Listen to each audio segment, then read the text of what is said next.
نحمده ونصلي على رسوله الكريم اما بعد فاعوذ بالله من الشيطان الرجيم بسم الله الرحمن الرحيم سيقول السفهاء من الناس ما ولاهم عن قبلتهم التي كانوا عليها قل لله المشرق والمغرب يهدي من يشاء إلى صراط مستقيم صدق اللہ العظیم۔ سورۃ البقرہ آیت 142 سے ہم اپنا مطالعہ شروع کر رہے ہیں۔ اب دو رکوع یعنی رکوع نمبر 17 اور 18 یہ تحویل قبلہ کے موضوع پر آ رہے ہیں، یعنی قبلے کی تبدیلی کے حوالے سے۔ اللہ کے رسول صلی اللہ علیہ وسلم جب مکہ مکرمہ میں تھے تو اولاً حکم تھا کہ بیت المقدس کی طرف رخ کر کے نماز ادا کریں، اور اس کے بعد جب آپ مدینہ منورہ تشریف لے آئے تو تقریباً 16-17 مہینے کے بعد ہجرت کے آپ صلی اللہ علیہ وسلم کے لیے بیت اللہ کو قبلہ مقرر کیا گیا۔ یہ واقعہ بڑا اہم تھا، چنانچہ 2 رکوع مستقل اسی موضوع پر آئے ہیں، اور یہودیوں نے اس پر اعتراض بھی کیا کہ یہ کیسے مسلمان ہیں کہ جن کا قبلہ ہی متعین نہیں، کبھی بیت المقدس کی طرف رخ کر کے نماز ادا کرتے ہیں اور کبھی بیت اللہ کی طرف منہ کر کے نماز ادا کرتے ہیں۔ اس کا بھی جواب دیا گیا ہے۔ اور تحویل قبلہ دراصل ایک سمبل تھا، ایک علامت تھی اس بات کی کہ تحویل امت بھی ہو چکی ہے۔ سابقہ امت بنی اسرائیل سے منصب امامت اور شہادت علی الناس کی ذمہ داری کو واپس لے کر نبی کریم صلی اللہ علیہ وسلم کی امت کو یہ ذمہ داری عطا کر دی گئی، جس کا ذکر انشاءاللہ ابھی ہم پڑھیں گے۔ تو گویا تحویل قبلہ علامت ہے تحویل امت کی، یہ موضوع ہے جو انشاءاللہ 2 رکوع میں ہم پڑھیں گے۔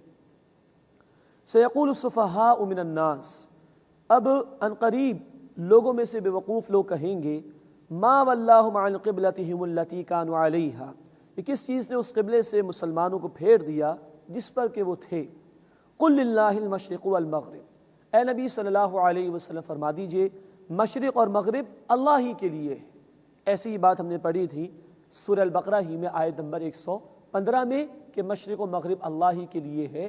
جہاں کہیں بھی رخ پھیرو گے فثم وجہ اللہ، وہاں اللہ ہی کا رخ انور موجود پاؤ گے۔ یہدی من یشاء الی صراط مستقیم، اللہ جسے چاہتا ہے صراط مستقیم کی ہدایت عطا فرماتا ہے۔ وَكَذَلِكَ جَعَلْنَاكُمْ أُمَّةً وَسَطًا، اور اسی طرح اے مسلمانوں ہم نے تم کو امت وسط بنایا، لِتَكُونُوا شُهَدَاءَ عَلَى النَّاسِ، تاکہ تم لوگوں پر گواہ ہو جاؤ، وَيَكُونَ الرَّسُولُ عَلَيْكُمْ شَهِيدًا، اور تاکہ رسول صلی اللہ علیہ وسلم تم پر گواہ ہو جائیں۔ فرمایا اسی طرح ہم نے تمہیں امت وسط بنا دیا۔ یہ اسی طرح سے مراد یہ ہے کہ جیسے قبلہ تبدیل ہو گیا ہے، تحویل ہو گیا ہے، ایسے ہی امت کی بھی تحویل اور تبدیلی ہو گئی۔ اب بنی اسرائیل جو کہ سابقہ امت مسلمہ تھے، ان سے منصب امامت لے کر مسلمانوں کے حوالے کر دیا گیا ہے۔ تو گویا یہ تحویل قبلہ علامت ہے تحویل امت کی۔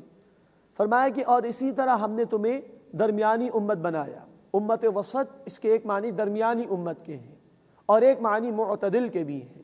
ہمارے دین نے جو تعلیمات ہمیں عطا فرمائی وہ بڑی بیلنسڈ تعلیمات ہیں، معتدل ہیں، اس میں ایکسٹریمزم نہیں ہے، انتہا پسندی نہیں ہے، اور یہ ایک درمیانی امت ہے۔ درمیان سے مراد یہ ہے کہ اللہ کے رسول صلی اللہ علیہ وسلم اللہ کے آخری رسول ہیں، نبوت آپ صلی اللہ علیہ وسلم پر ختم ہو گئی۔ اب انسانیت اور رسول اکرم صلی اللہ علیہ وسلم کے درمیان ہم مسلمان ہیں، ہم تک پیغام پہنچ گیا۔ اب آگے انسانیت تک پہنچانا، انسانیت پر اللہ کے دین کی گواہی پیش کرنا، یہ ہماری ذمہ داری ہے۔ چنانچہ فرمایا وَكَذَلِكَ جَعَلْنَاكُمْ أُمَّةً وَسَطًا، اور اسی طرح ہم نے تمہیں ایک درمیانی امت بنایا، لِتَكُونُوا شُهَدَاءَ عَلَى النَّاسِ، تاکہ تم انسانوں پر اللہ کے دین کے گواہ بن جاؤ، وَيَكُونَ الرَّسُولُ عَلَيْكُمْ شَهِيدًا، اور رسول اکرم صلی اللہ علیہ وسلم تم پر اللہ کے دین کے گواہ بن جائیں۔ اب ہم سے مطالبہ ہے کہ جیسے اللہ کے رسول صلی اللہ علیہ وسلم نے اپنے قول کے ذریعے سے، اپنے ذاتی عمل اور کردار کے ذریعے سے اللہ کا دین ہم تک پہنچایا، اور ایک اجتماعی عمل اور جد و جہد کے ذریعے سے دین حق کو غالب کر کے ہم تک پہنچایا، اب یہ امت کے ذمہ قرض اور ذمہ داری ہے کہ وہ اپنے قول سے بھی اللہ کے دین کو عام کرے، اپنے ذاتی کردار کے ذریعے سے بھی دین کو عام کرے، اور ایک اجتماعی عمل کے ذریعے سے اللہ کے نظام کو نافذ اور قائم کر کے انسانیت کے سامنے رول ماڈل پیش کرے تاکہ دنیا کو دین کے برکات حاصل کرنے کا موقع میسر آ سکے۔ اب اللہ کے رسول صلی اللہ علیہ وسلم کے تشریف لے جانے کے بعد یہ امت مسلمہ کی ذمہ داری ہے کہ وہ اس شہادت علی الناس کے فریضے کو ادا کرے، انسانیت کے خلاف اللہ کے دین کی گواہی کو پیش کرے۔ خلاف سے مراد یہ ہے کہ کل کو ہی یہودی، عیسائی، ہندو کھڑا نہ ہو جائے امت کے لوگوں کے خلاف، اہل پیغام ان کے پاس تھا، اہل قرآن ان کے پاس تھا، اہل دین حق ان کے پاس تھا، انہوں نے ہمیں نہیں پہنچایا، تو وبال ہمارے اوپر آنے کا بڑا اندیشہ ہے۔ اسی لوگوں کے خلاف گواہی دینی ہے کہ اللہ ہم نے پہنچا دیا تھا، پھر لوگ نہیں مانے تو وہ ان کا مسئلہ ہے۔ یہی ذمہ داری کا بیان سورۃ الحج آیت نمبر 78 میں بھی آیا ہے کہ تم لوگوں پر اللہ کے دین کے گواہ بنو، اور رسول اکرم صلی اللہ علیہ وسلم تم پر اللہ کے دین کے گواہ بنے۔ اللہ ہمیں یہ ذمہ داری ادا کرنے کی توفیق عطا فرمائے۔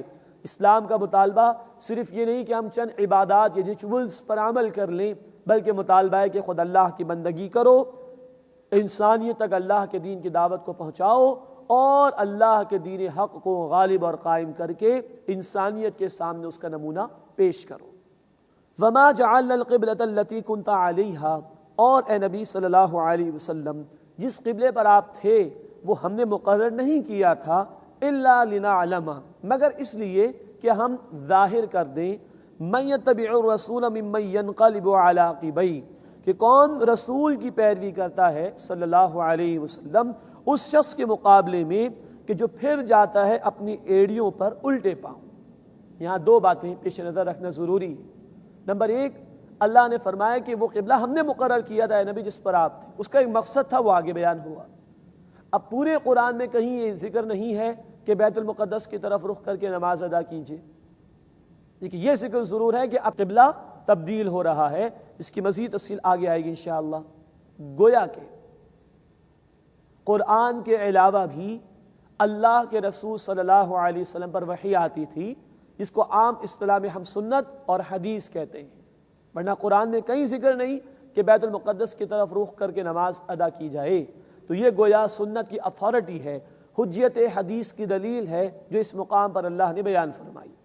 دوسری بات جو اس مقام پر سمجھنے کی وہ یہ کہ یہ ایک امتحان تھا، امتحان یہود کا بھی جو بیت المقدس سے تعلق رکھتے تھے، نسبت رکھتے تھے۔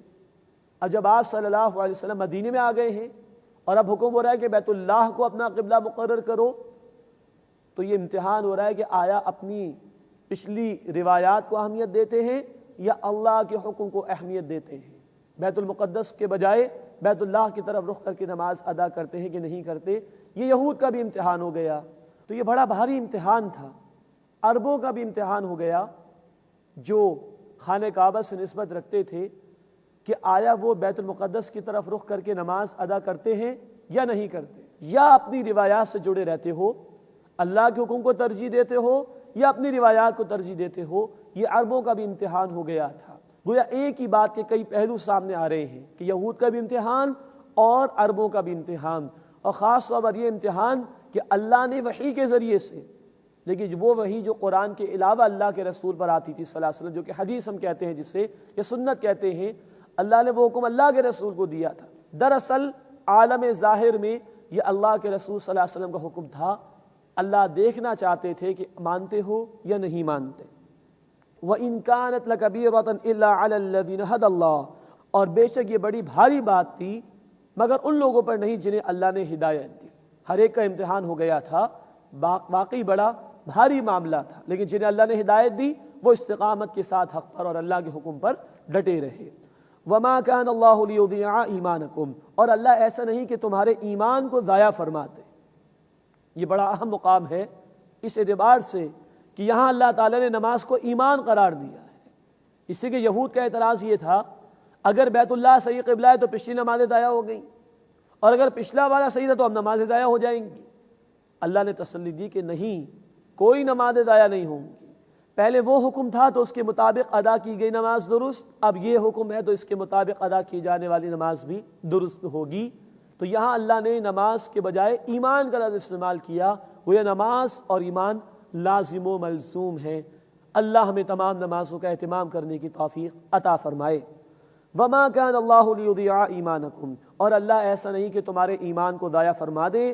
ان اللہ بالناس لرؤوف الرحیم، بے شک اللہ لوگوں کے ساتھ بڑا ہی شفقت فرمانے والا، مسلسل رحم فرمانے والا ہے. اب اللہ کا التفات رسول اکرم صلی اللہ علیہ وسلم کے لیے اور قبلے کی اس تبدیلی کے حوالے سے مزید تفصیلات. قد نرى تقلب وجهك في السماء، اے نبی صلی اللہ علیہ وسلم ہم بار بار آپ کا منہ آسمان کی طرف پھرنا دیکھتے ہیں. فلنولینک قبلۃ ترضاها، تو لیجئے ہم ضرور آپ کو اس قبلے کی طرف پھیر دیں گے جسے آپ پسند کرتے ہیں صلی اللہ علیہ وسلم. اللہ کے رسول صلی اللہ علیہ وسلم کی اپنی بھی چاہت تھی. ہم ملت ابراہیمی پر ہیں، تو ابراہیم علیہ السلام نے اس بیت اللہ کی بنیادوں کو بلند کر کے نئی تعمیر فرمائی تھی. ہمارے لیے بھی وہ قبلہ اللہ کرے کہ مقرر ہو جائے. تو اللہ کے رسول کی نگاہیں آسمان کی طرف اٹھتی تھیں، گویا اللہ نے التفات فرمایا کہ لیجئے اے نبی صلی اللہ علیہ وسلم، اب بیت اللہ ہی کو آپ کے لیے قبلہ ہم نے مقرر کر دیا ہے. فولی وجہک شطر المسجد الحرام، بس آپ اپنا منہ مسجد حرام کے رخ پر پھیر لیجئے. وحیث ما کنتم، اور مسلمانوں جہاں کہیں بھی تم ہو، فولوا وجوہکم شطرا، تو پھیر لیا کرو اپنے چہرے اسی کی طرف. وَإِنَّ الَّذِينَ أُوتُوا الْكِتَابَ لَيَعْلَمُونَ، اور بے شک اہل کتاب ضرور جانتے ہیں، أَنَّهُ الْحَقُّ مِنْ رَبِّهِمْ، کہ یہ حق ہے ان کے رب کی طرف سے. مراد یہ کہ بیت اللہ ہی پہلا گھر ہے جو اللہ کی عبادت کے لیے تعمیر کیا گیا.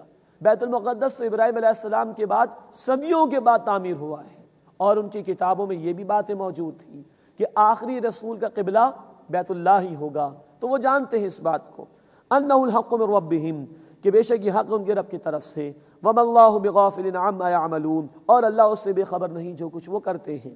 وَلَئِنْ أَتَيْتَ الَّذِينَ أُوتُوا الْكِتَابَ بِكُلِّ آيَةٍ، اور اگر اے نبی صلی اللہ علیہ وسلم آپ اہل کتاب کے پاس تمام نشانیاں بھی لے آئیں، مَا تَبِعُوا قِبْلَتَكَ، تب بھی وہ آپ کے قبلے کی پیروی نہیں کریں گے.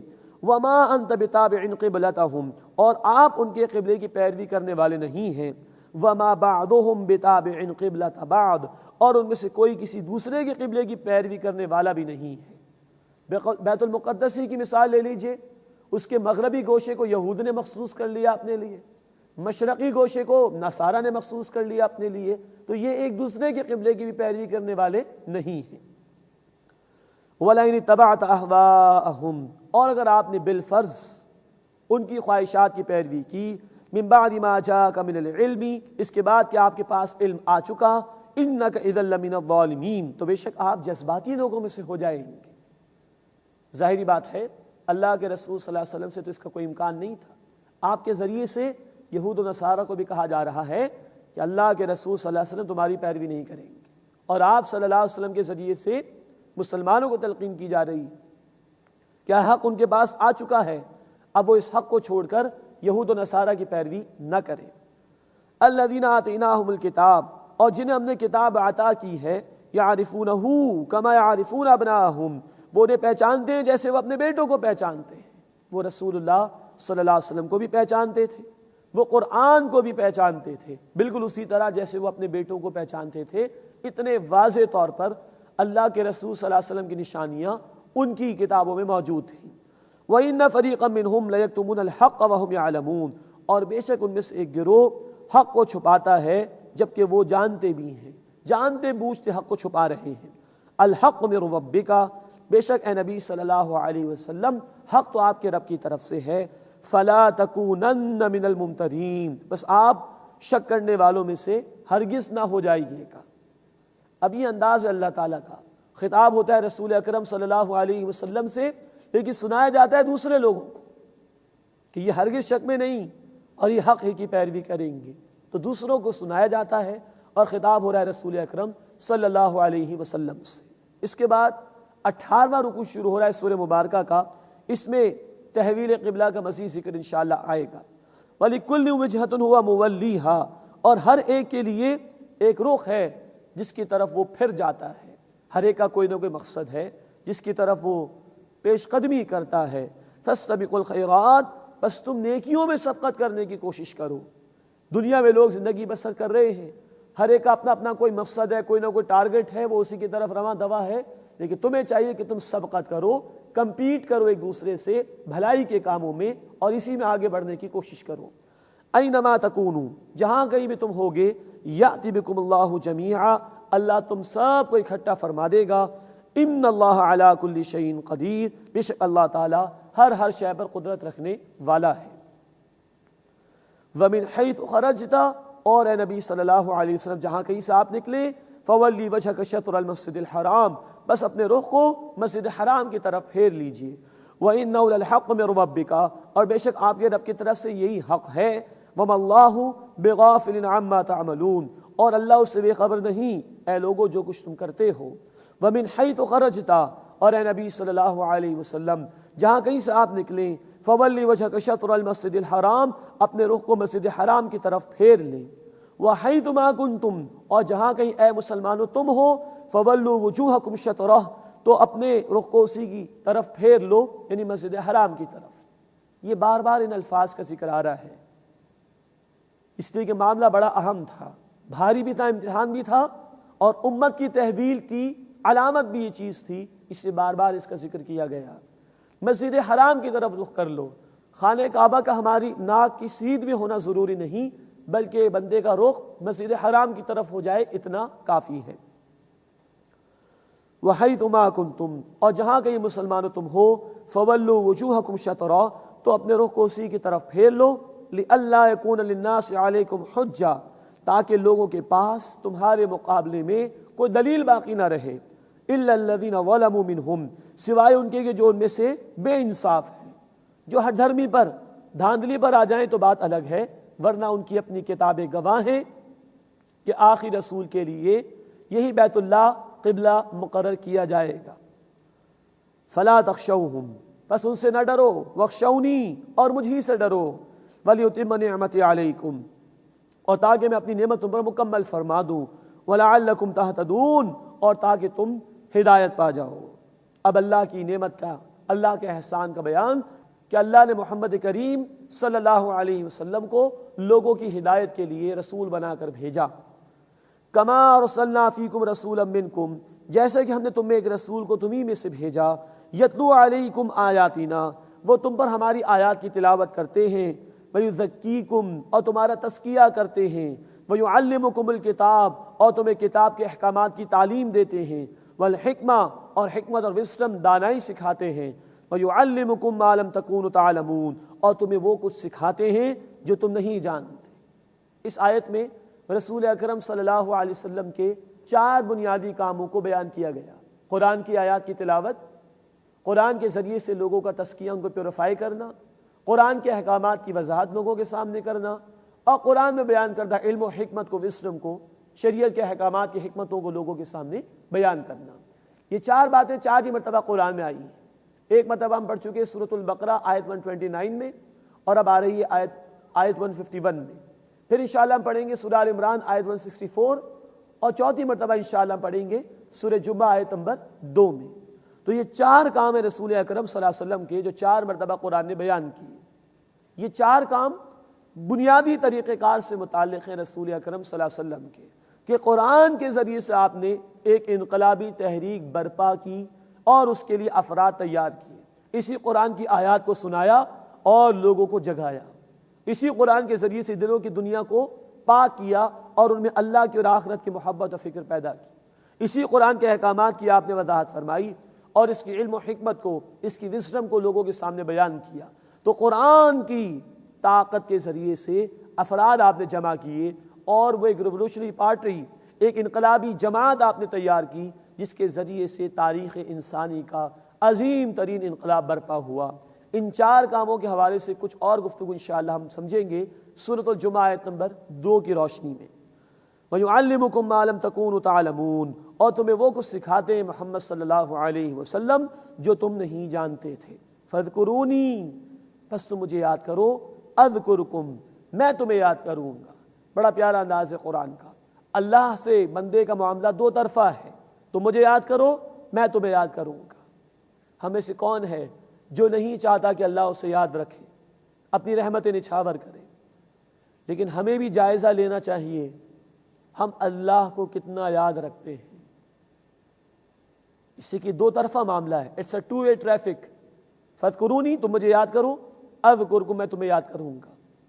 اللہ ہمیں اپنا ذکر کرنے کی توفیق عطا فرمائے، زبان سے بھی ذکر ہونا چاہیے، اللہ کی حمد و ثنا بیان ہو، قرآن کی تلاوت بھی ہو، اللہ کے رسول صلی اللہ علیہ وسلم کی مصنون دعائیں بھی پڑھی جائیں، اور ایک ذکر ہے پورے وجود سے، وہ ہے اللہ کی یاد اپنے عمل کے ذریعے سے، یعنی اس کی اطاعت کرنا، اس کے احکامات پر عمل کرنا اور اس کی نافرمانی سے بچنے کی کوشش کرنا۔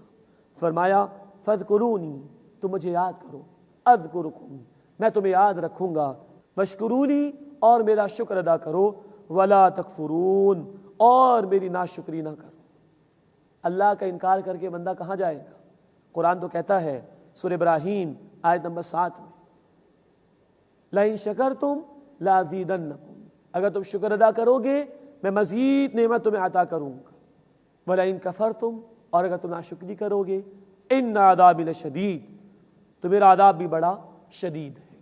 اللہ ہمیں اپنے شکر گزار بندوں میں شامل فرمائے اور اپنی نافرمانی سے بچنے کی توفیق عطا فرمائے۔ اس مقام پر آ کر سورۃ البقرہ کے 18 رکوع مکمل ہو گئے۔ پہلے 4 رکوعوں میں قرآن کی دعوت کا خلاصہ ہمارے سامنے آیا، پھر 10 رکوع اس میں ہم نے بنی اسرائیل کے حوالے سے گفتگو سمجھنے کی کوشش کی، پھر 2 رکوع ابراہیم علیہ السلام کے حوالے سے جو ایک مرکزی شخصیت تھے، پھر آخری 2 رکوع تحویل قبلہ کے موضوع کے حوالے سے، جس کے نتیجے میں یہ بات سامنے آئی کہ تحویل امت بھی ہو گئی، بنی اسرائیل کو معزول کر دیا گیا اور رسول اکرم صلی اللہ علیہ وسلم کی امت کو منصب امامت پر، شہادت علی الناس کے فریضے پر فائز کر دیا گیا۔ اب رکوع نمبر 19 سے لے کر رکوع نمبر 40 تک 22 رکوع ہیں، اور رسول اکرم صلی اللہ علیہ وسلم کی امت سے خطاب ہے۔ اس مقام پر ہم دیکھیں گے انشاءاللہ 4 باتوں کا بیان دوہرا کر سامنے آئے گا۔ نمبر 1 عبادات، مثلا نماز، زکوٰۃ، روزہ، حج۔ نمبر 2 معاملات، مثلا وراثت کے مسائل، نکاح کا معاملہ، طلاق کے حوالے سے گفتگو، ادھار کے لین دین کو لکھ لینا چاہیے، وغیرہ وغیرہ۔ نمبر 3 جہاد بالنفس یعنی قتال کا بیان، اللہ کے راستے میں جنگ۔ اور نمبر 4 جہاد بالمال یعنی انفاق فی سبیل اللہ، اللہ کے دین کے لیے مال کو خرچ کرنا۔ تو یہ 4 باتیں، عبادات، معاملات، قتال اور انفاق، یہ دوہرا کر ان رکوعوں میں ہمارے سامنے انشاءاللہ آئیں گی۔ پھر مزید ہم دیکھیں گے کہ درمیان میں 5 بڑی آیات بھی زیر مطالعہ آئیں گی۔ گویا کہ یوں کہا جا سکتا ہے کہ 4 جو مضامین بار بار آئیں گے وہ ایک ہار کی 4 لڑیاں ہیں، 4 رنگوں کی 4 لڑیاں جو دوہرا کر سامنے آئیں گے ہمارے سامنے، اور درمیان میں 5 خوبصورت سے موتی یا نگینے ہیں جن کو ہم 5 بڑی آیات کی روشنی میں پڑھنے کی اور سمجھنے کی کوشش کریں گے انشاءاللہ۔ اب رکوع نمبر 19 شروع ہو رہا ہے اور امت کی ذمہ داری بیان کر دی گئی۔ آیت 143 میں انسانیت پر اللہ کے دین کی گواہی پیش کرو، اپنے قول، اپنے ذاتی عمل اور اپنے اجتماعی عمل کے ذریعے سے۔ اس امت کی ذمہ داری کے حوالے سے اب براہ راست اللہ کی طرف سے خطاب شروع ہو رہا ہے۔ یا ایھا الذین آمنوا استعینوا بالصبر والصلاۃ، اے وہ لوگوں جو ایمان لائے ہو، صبر اور نماز کے ذریعے سے مدد حاصل کرو۔ مدد کس کام کے لیے؟ ہم پڑھ چکے، امت کی ذمہ داری دین کی دعوت کو عام کرو، دین کو قائم کرنے کی جد و جہد کرو، شہادت علی الناس کا فریضہ، انسانیت پر اللہ کے دین کی گواہی کی ذمہ داری ادا کرو۔ اس اتنے بڑے کام کے لیے مدد درکار ہے، صبر اور نماز کے ذریعے سے مدد حاصل کرنے کی کوشش کرو۔ ان اللہ مع الصابرین، بے شک اللہ صبر کرنے والوں کے ساتھ ہے۔ یہی بات ہم پڑھ چکے ہیں اسی سورۃ البقرہ میں آیت نمبر 45 میں بنی اسرائیل کو بھی کہا گیا صبر اور نماز کے ذریعے سے مدد حاصل کرو۔ اب ہمیں بحیثیت امت مسلمہ کہا جا رہا ہے کہ دین کی ان ذمہ داریوں کو ادا کرنے کے لیے صبر اور نماز کے ذریعے سے انسپائریشن لو، صبر اور نماز کے ذریعے سے موٹیویشن حاصل کرو، قوت حاصل کرو اور اللہ کے دین کے تقاضوں کو ادا کرنے کی کوشش کرو۔ ان اللہ مع الصابرین، بے شک اللہ تعالیٰ صبر کرنے والوں کے ساتھ ہے۔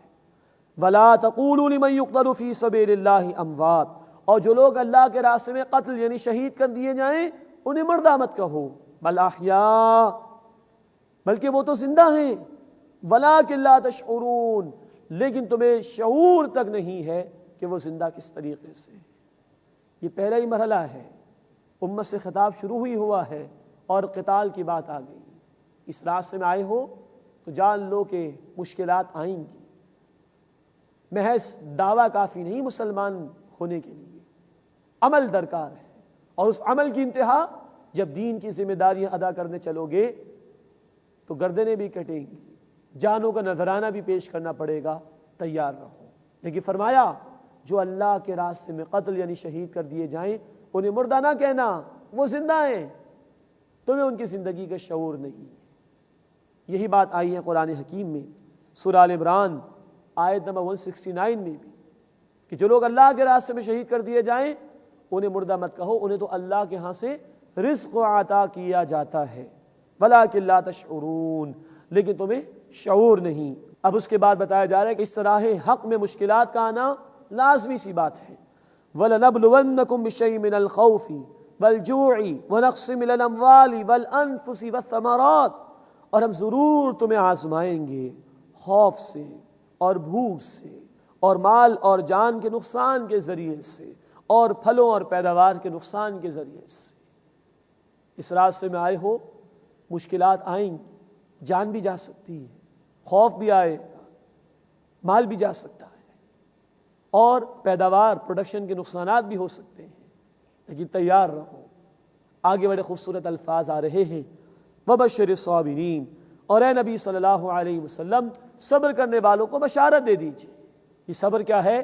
ڈٹے رہنا، جمے رہنا، جو بھی مشکل آئے اس کو برداشت کرنا اور آگے سے آگے بڑھتے چلے جانا۔ یہ صبر کرنے والے کون ہیں؟ آگے ان کا بیان آیا، الذین اذا اصابتہم مصیبہ، وہ کہ جنہیں جب کوئی مصیبت پہنچتی ہے، قالوا، وہ کہتے ہیں، انا للہ و انا الیہ راجعون، بے شک ہم اللہ ہی کے ہیں اور اللہ ہی کی طرف ہمیں لوٹ کر جانا ہے۔ یہ ہے عقیدہ بندہ مومن کا۔ یہ زندگی ایک لائبلٹی ہے، ایک قرض ہے، یہ ہمارا ایسٹ یعنی سرمایہ نہیں۔ ہم جواب دیں اللہ کے حضور۔ یہ الفاظ عام طور پر ہم پڑھتے ہیں کسی کے انتقال کے موقع پر، حالانکہ سنت سے یہ ثبوت ملتا ہے کہ ہر تکلیف کے موقع پر یہ پڑھنا چاہیے، انا للہ و انا الیہ راجعون، بے شک ہم اللہ ہی کے ہیں اور اللہ ہی کی طرف ہمیں لوٹ کر جانا ہے۔ بندہ مومن زندگی کو ایک لائبلٹی سمجھتا ہے، کوئی مصیبت آ جائے اسے یاد رہتا ہے میں خود اللہ کا ہوں، مجھے خود اللہ کی طرف لوٹ کر جانا ہے، تو اگر یہ مصیبت اور پریشانی آ بھی گئی تو جو اللہ چاہے وہ کرتا ہے، مجھے بھی اسی کی طرف لوٹ کر جانا ہے، وہ صبر کرتا ہے۔ لیکن یہاں صبر کا وہ مقام بیان ہو رہا ہے جو صرف ذاتی معاملات میں نہیں، دین کے راستے میں آنے والی مشکلات کے لیے صبر درکار ہے، اس کا بیان۔ اولئک علیہم صلوات من ربہم، یہ وہ لوگ ہیں جن پر ان کے رب کی طرف سے عنایتیں ہیں، ورحمہ، اور رحمت ہے، واولئک هم المہتدون، اور یہی لوگ ہدایت یافتہ ہیں۔ اللہ ہمیں ان باتوں کا یقین عطا فرمائے، اور ہم امت مسلمہ کا حصہ ہیں، امتی ہیں محمد صلی اللہ علیہ وسلم کے۔ اللہ ہمیں اپنے دین کے تقاضوں پر عمل کرنے کی توفیق عطا فرمائے، اور اس راستے میں آنے والی مشکلات کو برداشت کرنے کا جذبہ عطا فرمائے، اور نماز اور صبر کے ذریعے سے قوت حاصل کرنے کی توفیق عطا فرمائے۔ اس کے بعد حج کے بیان میں صفا اور مروہ کا ذکر آ رہا ہے، وہ دو پہاڑیاں جن کے درمیان سعی کی جاتی ہے۔ جیسا کہ عرض کیا گیا کہ عبادات، معاملات، قتال اور انفاق، یہ بار بار مضامین دہرا دہرا کر سامنے آئیں گے، تو نماز کا بیان تو آ گیا، صبر کے مراحل کا بیان بھی آ گیا، اب عبادات کے ضمن میں حج کے حوالے سے کچھ گفتگو آ رہی ہے۔ ان الصفا والمروہ من شعائر اللہ، بے شک صفا اور مروہ اللہ کے شعائر میں سے ہیں، اللہ کی نشانیوں میں سے ہیں۔ شعیرہ کہتے ہیں نشانی کو، اور شعیرہ کی جمع ہے شعائر۔ تو فرمایا کہ صفا و مروہ اللہ کی نشانیوں میں سے ہیں۔ اصل میں سوال پیدا ہوا تھا صحابہ کرام رضی اللہ تعالی عنہ اجمعین کے ذہن میں۔ زمانہ جاہلیت میں بھی حج کا نظام موجود تھا، وہ ابراہیم علیہ السلام کے دور سے چلا آ رہا تھا، سعی کی جاتی تھی صفا و مروہ کی پہاڑیوں کے درمیان، تو کچھ بت رکھے ہوئے تھے۔ اب جب مسلمانوں نے یہ دیکھا تو ان کے ذہن میں خدشہ پیدا ہوا، اگر ہم سعی کریں گے تو وہ غلط کام تو نہیں ہو رہا یہ، کیونکہ یہاں پر بت رکھے گئے تھے پہلے، اور لوگ جو ہے وہ پوجا پاٹ بھی کرتے تھے، سعی بھی کرتے تھے۔ تو اللہ تعالیٰ نے اس کی کلیریفیکیشن دے دی کہ یہ صفا و مروہ کی پہاڑیاں اللہ کی نشانیوں میں سے ہیں، یہی حضرت حاجرہ سلام علیہا دوڑی تھیں جب ابراہیم علیہ السلام حضرت حاجرہ سلام علیہا اور اسماعیل علیہ السلام کو اللہ کے حکم کے مطابق چھوڑ گئے تھے. یہ ان کو دیکھ کر وہ گھرانہ ابراہیم علیہ السلام کا یاد آتا ہے. تو یہ تو اللہ کی نشانیوں میں سے ہے. فمن حج البیت او اعتمر فلا جناح علیہ ان یطوف بہما، بس جو کوئی اللہ کے گھر یعنی خانہ کعبہ کا حج کرے یا عمرہ کرے تو اس پر کوئی حرج یعنی کوئی گناہ نہیں کہ ان دونوں کا طواف کرے. وہ زمانہ جاہلیت میں لوگ بتوں کی پوجا پاٹ کرتے تھے، وہ عمل غلط تھا، لیکن سعی کرنا حج اور عمرے کے درمیان یہ تو اللہ کا حکم ہے، اس میں کوئی گناہ کی بات نہیں. ومن تطوع خیرا، اور جو کوئی بھی خوشی خوشی کوئی نیکی کرے گا، فإن اللہ شاکر علیم، تو بے شک اللہ قدردانی فرمانے والا ہے، خوب علم رکھنے والا ہے. اس کے بعد یہ بات بیان کی جا رہی ہے کہ جن کے پاس اللہ کی کتاب موجود ہو اور وہ اس کو چھپائیں، اسے عام نہ کریں، ان کے لیے کیا انجام ہے، یہ بات اب آ رہی ہے. ان الذین یکتمون ما انزلنا من البینات والہدی، بے شک وہ لوگ جو چھپاتے ہیں جو کچھ ہم نے کھلی نشانیوں اور ہدایت میں سے نازل کیا، من بعد ما بیناہ للناس فی الکتاب، اس کے بعد کہ ہم نے اسے کتاب میں لوگوں کے لیے واضح کر دیا. اولئک یلعنہم اللہ، یہ وہ لوگ ہیں جن پر اللہ لعنت فرماتا ہے. ویلعنہم اللاعنون، اور ان پر لعنت کرتے ہیں تمام لعنت کرنے والے. یہ بڑا ہی ہلا دینے والا مقام قرآن کا. جن کو اللہ نے کتاب عطا کر دی اور اب ان کی ذمہ داری کے لوگوں تک پہنچائیں، اور لوگوں کو کیا کرنا ہے وہ کتاب میں واضح کر دیا گیا، لیکن اب جن کی ذمہ داری وہ نہیں پہنچا رہے تو وہ اللہ کی لعنت کے بھی مستحق ہیں، یعنی اس کی رحمت سے دور ہو جائیں گے، اور لوگوں کی لعنتوں کے بھی مستحق ہیں، یعنی لوگوں کی بد دعاؤں کا وہ شکار ہوں گے. اور فرمائیے آج کتاب کس کے پاس ہے؟ میرے اور آپ کے پاس، امت مسلمہ کے پاس. اللہ نے یہ آخری ہدایت نامہ عطا فرمایا، تمام انسانیت کے لیے عطا فرمایا، ہر بات کے لیے رہنمائی عطا کر دی گئی. انسانیت تو تلاش میں، وہ سسک رہی، وہ پس رہی ہے ظلم کے تحت، وہ گمراہی میں پڑی ہوئی ہے. یہ قرآن میرے اور آپ کے پاس، امت مسلمہ کے پاس. ہم ذمہ دار ہیں انسانیت تک اللہ کے اس کلام کو پہنچانے کے، اللہ کے دین کو پہنچانے کے. ہم نہیں پہنچا رہے.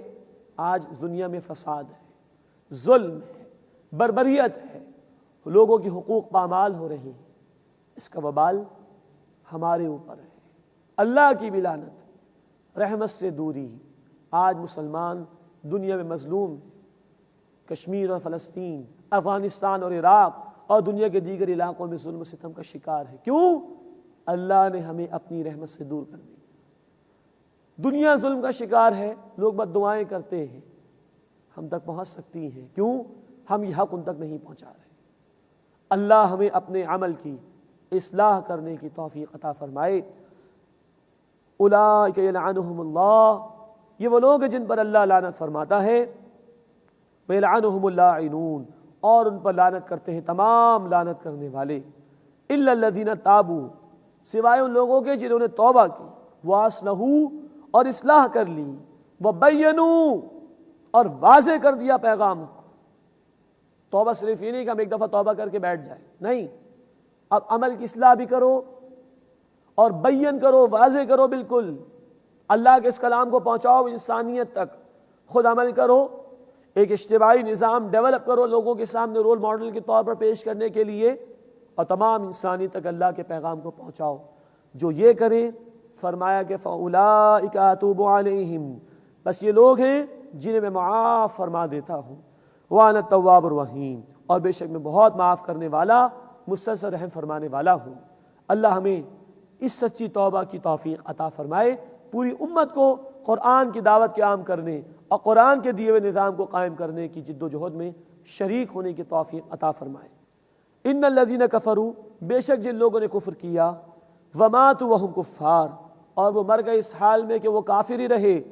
اولئک علیہم لعنت اللہ، یہ لوگ ہیں جن پر لعنت اللہ کی، والملائکہ، اور فرشتوں کی، والناس اجمعین، اور تمام کے تمام انسانوں کی.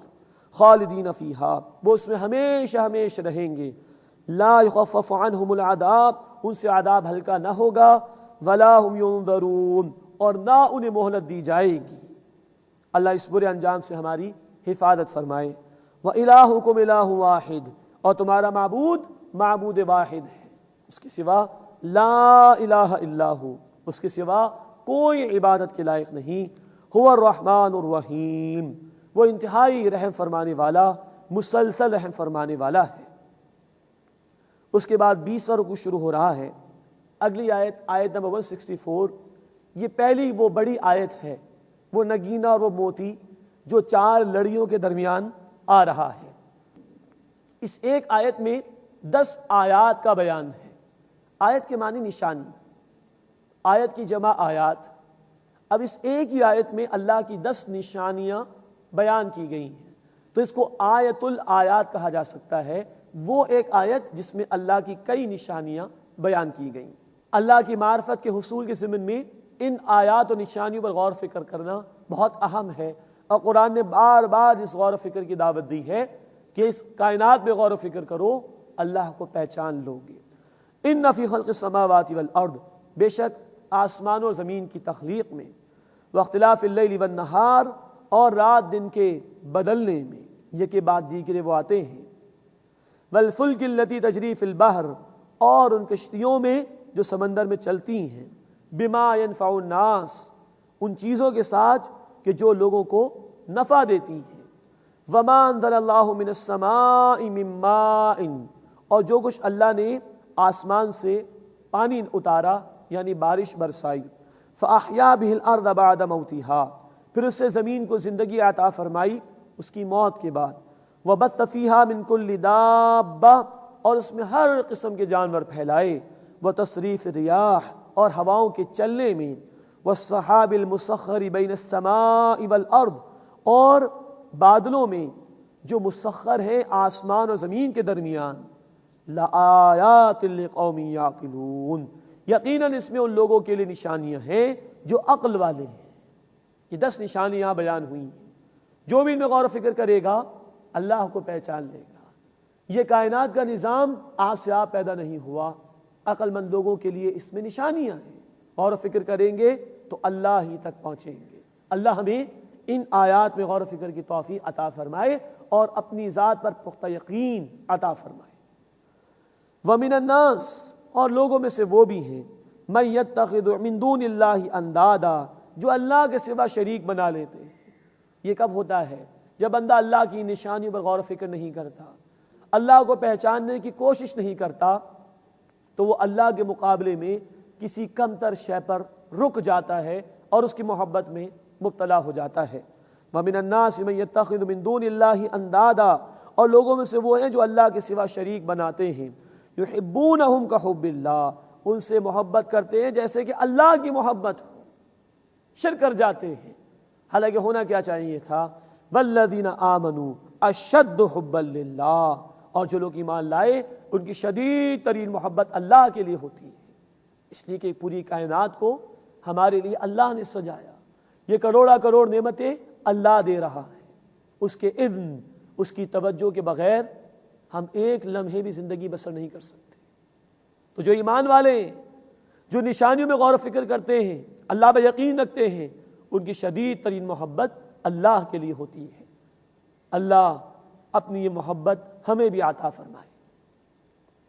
اس کے بعد ذکر آ رہا ہے ظالم لوگوں کا، وَلَوْ يَرَى الَّذِينَ ظَلَمُوا إِذْ يَرَوْنَ الْعَذَابَ، اور اگر دیکھ لیں وہ لوگ جنہوں نے ظلم کیا اس وقت کو جب کہ وہ عذاب دیکھیں گے، أَنَّ الْقُوَّةَ لِلَّهِ جَمِيعًا، دیکھیں گے کہ تمام کی تمام قوت اللہ کے لیے ہے، وَأَنَّ اللَّهَ شَدِيدُ الْعَذَابِ، اور یہ کہ اللہ کا عذاب بڑا شدید ہے۔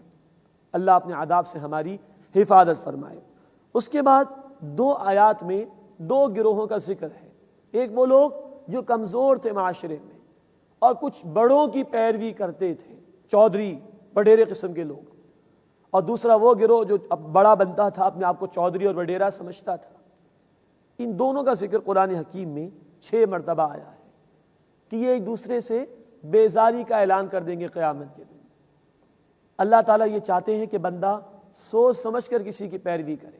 انسان کو دیکھنا چاہیے وہ کس کو اپنا قائد اور لیڈر مان رہا ہے اور کس کی پیروی کر رہا ہے، ایسا نہ ہو کہ قیامت کے دن ذلت اور رسوائی کا سامنا کرنا پڑ جائے۔ فرمایا اذ تبرأ الذین تبعوا من الذین اتبعوا، جب بیدار ہو جائیں گے وہ جن کی پیروی کی گئی ان لوگوں سے جنہوں نے پیروی کی تھی، ورأوا العذاب، اور وہ عذاب دیکھ لیں گے، وتقطعت بہم الاسباب، اور ان سے تمام رشتے ناتے کٹ جائیں گے، ایک دوسرے سے بیزار ہو جائیں گے۔